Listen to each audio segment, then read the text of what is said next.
अगर आप SSC GD की तैयारी कर रहे हैं और आपको मैथमेटिक्स में 25 मार्क्स लाना है, 25 आउट ऑफ 25 लाना है, तो आप इस वीडियो को ज़रूर देखिएगा। इस वीडियो के माध्यम से आपको ये पता चलेगा कि आप किस तरीके से 25 में 25 मार्क्स जो है ला सकते हैं, और मैं खुद आपको तैयारी करवाऊँगा और 25 में 25 मार्क्स आपको 100% आएगा। ठीक है, तो इस वीडियो को आप ज़रूर देखिएगा लास्ट तक कि किस तरीके से आप 25 में 25 मार्क्स ला सकते हैं मैथमेटिक्स में एसएससी जीडी का अगर आप तैयारी कर रहे हैं। तो यहाँ पे देखिए समझने वाली बात जो है सबसे पहले कि आपको सबसे पहले इसका जो है सब्जेक्ट पता होना चाहिए, सिलेबस पता होना चाहिए। ठीक है, जो आपका एसएससी जीडी का है सिलेबस पता होना चाहिए। जो सिलेबस है, सिलेबस में जैसे कि आप यहाँ पे देख सकते हैं 4 सब्जेक्ट यहाँ से आपको पूछे जाते हैं। पहले तो हिंदी या इंग्लिश में से आपको कुछ जो आप सब्जेक्ट चूज करते हैं वो पूछा जाएगा, उसके बाद जीके पूछा जाएगा, उसके बाद मैथमेटिक्स और जनरल नॉलेज। उसके बाद आप यहाँ पे देख सकते हैं 25 question 25 mark, 25 question 25 mark, 25 question 25 mark और 25 क्वेश्चन 25 मार्क्स।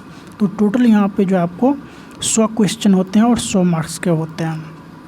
और यहाँ पे मैं आपको बता दूँ कि टाइम जो होता है ये 90 जो है मिनट का होता है, 90 मिनट का होता है। तो आप यहाँ से हिसाब कर सकते हैं कि आपको जो 22 मिनट के आसपास, इससे थोड़ा ज़्यादा आपको टाइम मिलेगा सभी सब्जेक्ट के लिए। ठीक है, तो आपको इसी में आपको अटेम्प्ट करना है। तो 25 क्वेश्चन जो आपको यहाँ पे दिख रहा है मैथमेटिक्स का, आप समझ लीजिए 20 से 22 मिनट के अंदर ही आपको सॉल्व करने होते हैं। तो इसको कैसे सॉल्व करने हैं, 20-22 मिनट बहुत होते हैं। आपको बता दूं कि जो बैंकिंग एग्ज़ाम होते हैं उसी में 20-22 मिनट मिलते हैं, 22 मिनट, उसमें आपको 40 क्वेश्चन करने होते हैं, फिर भी उसमें 40 में 40 करके आते हैं स्टूडेंट। तो उसका भी कुछ ट्रिक होता है, स्पीड होता है, उसको अगर आप पकड़ लेते हैं तो आपका जो मैथमेटिक्स का स्पीड है वो बढ़ जाएगा और 100 में 100 आप कर पाएंगे, समझे, 100% कर पाएंगे, मतलब 25 में 25 आप करके ज़रूर आएंगे।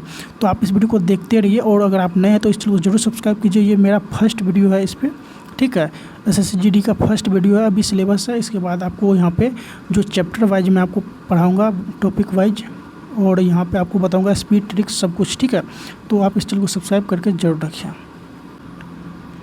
किसी भी एग्ज़ाम को क्रैक करने के लिए सबसे पहले उसका जो है सिलेबस पता होना चाहिए। ठीक है, अगर आपको पास सिलेबस पता है, सिलेबस पता होना चाहिए, उसके बाद उस सिलेबस के अंदर कौन सा सब्जेक्ट आता है वो सब्जेक्ट पता होना चाहिए। उसके बाद सब्जेक्ट के बाद आपको टॉपिक पता होना चाहिए, और टॉपिक में भी क्या क्या आता है, कहाँ से कितने क्वेश्चन आता है, ये सारे कुछ पता होना चाहिए। तब जाके आप किसी एक रणनीति बनाते हैं, एक जो रणनीति बनाते हैं उस रणनीति के आधार पर आपको जो है तैयारी करना पड़ता है। और अगर वो उस पर अगर आप चलते हैं तो आप जो है 100% आप उस एग्ज़ाम को क्रैक कर पाते हैं। तो यहाँ पे देखिए जो टॉपिक है और यहाँ पे जो कितने क्वेश्चन आते हैं वो मैं आपको बताऊँगा। तो आपने यहाँ पे सबसे पहले सिलेबस देखा, उसके बाद सब्जेक्ट कौन सा पूछा जाता है, उसके बाद यहाँ पे आप टॉपिक देख लीजिए। जो आप मैथमेटिक्स का तैयारी करना चाहते हैं तो इसमें जो टॉपिक है SI CI का, जो कंपाउंड इंटरेस्ट होता है और सिंपल इंटरेस्ट होता है, इससे 1 से 2 क्वेश्चन आपको पूछा जाएगा यहाँ से। ठीक है, 1 से 2 क्वेश्चन मिनिमम 1, और ज़्यादा से ज़्यादा 2 क्वेश्चन आपको पूछा जाएगा, तो आप आराम से इसको बना पाएंगे। ठीक है, मैं बताऊँगा आपको, यहाँ पर तैयारी करवाऊँगा, उसके बाद आप इसको बना पाएंगे। ठीक है, और यहाँ पे देखिए जो प्रॉफिट लॉस है उससे भी आपको यहाँ से 1 से 3 क्वेश्चन, मतलब यहाँ पे 3 है तो ये मैक्सिमम है, और कम से कम 1 तो रहेगा ही रहेगा। मेंसुरेशन से 1 से 2, ज्योमेट्री और अलजेब्रा से क्वेश्चन जो है कभी कभी नहीं आते हैं, तो इसको आप जो है छोड़ भी सकते हैं, वैसे अगर आ जाए तो बना पाएंगे, इसलिए मैं इसका भी तैयारी करवा दूँगा, बिल्कुल आसानी से कर पाएंगे। इसमें भी कुछ भी उसे एडवांस नहीं होता है, बेसिक ही होता है। और यहाँ पे देखिए रेशियो एंड प्रोपोर्शन का जो होता है इससे भी 3 क्वेश्चन के आसपास आता है, 1 से 3, परसेंटेज का भी 1 से 2, और नंबर सिस्टम का भी 1 से 2, और टाइम वर्क 1-2। ठीक है, सिंप्लीफिकेशन से भी 1 से 2 क्वेश्चन आता है, और टाइम स्पीड से भी 1 से 2 क्वेश्चन, एवरेज से भी आता है। तो ये सारे क्वेश्चन जो अभी देख रहे हैं इसको आप नोट कर सकते हैं, नहीं तो आप इसका स्क्रीनशॉट ले सकते हैं। ठीक है, और DI सबसे ज़्यादा इंपॉर्टेंट होता है, इसमें आपको 2 से 3 क्वेश्चन आराम से रहेगा। ठीक है, कम नहीं होगा, ज़्यादा ही होगा, तो इसको आप बना पाएंगे बिल्कुल। मैं आपको इजी तरीके से बताऊंगा तो आसानी से इसको आप बना पाएंगे। इससे बहुत स्टूडेंट को डर लगता है, लेकिन डरना नहीं है, बिल्कुल ही आसानी से बताऊंगा जिससे कि आप समझ पाएंगे। आप नेक्स्ट वीडियो ज़रूर देखिएगा, जो भी है मैं आपको बताऊंगा किस तरीके से आपको सॉल्व करना है कि जल्दी से जल्दी आप जो है सॉल्व कर पाएंगे। अगर आप इस चैनल से तैयारी करेंगे एसएससी जीडी का, तो क्या पैटर्न होगा, किस तरीके से तैयारी करवाएंगे, वो भी मैं आपको बता देता हूँ। आपका जो 25 क्वेश्चन होता है, इसमें 25 में 25 टारगेट करना है, ठीक है, और 25 में 25 आपको 100% लाना है।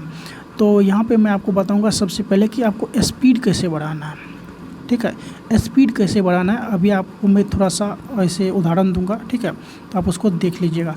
स्पीड कैसे बढ़ाना है और इसमें ट्रिक क्या क्या है, बेसिक से कंसेप्ट, लंबा मतलब जो लॉन्ग क्वेश्चन जो मेथड होगा, लॉन्ग मेथड से भी बताऊंगा, उसको शॉर्ट करके उसका ट्रिक भी बताऊंगा, ठीक है।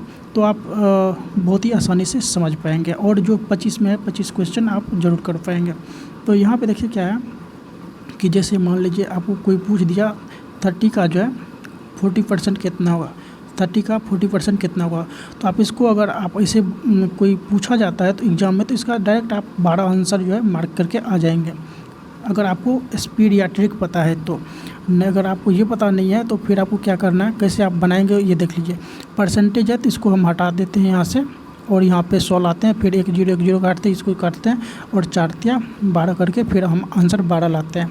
तो यहाँ पे जो सीखने वाली बात ये है कि जैसे आपको 30 का 40% पूछा जा रहा है, तो आपको ध्यान ये देना है कि परसेंटेज का जो मतलब होता है, ये 00 को काट देता है, ठीक है। 00 आपको ऊपर में दिख रहा है, इसको हटा दीजिए और जो बात बाकी बचा है उसको गुना कर दीजिए, तो 4 तिया 12 आंसर जो हमारा आ जाता है। तो इस तरीके से हम बना लेते हैं। यहाँ पर पेन और पेपर की ज़रूरत भी नहीं पड़ती है कि सो नीचा करके काटेंगे, उसके बाद हम जो है आंसर देंगे, ठीक है। जिसमें 00 नहीं रहता है उसका भी मैं आपको बताऊँगा कैसे करना होता है। 00 अगर जिसमें मान लीजिए नहीं है तो भी आप उसको बना पाएंगे बहुत ही आसानी से।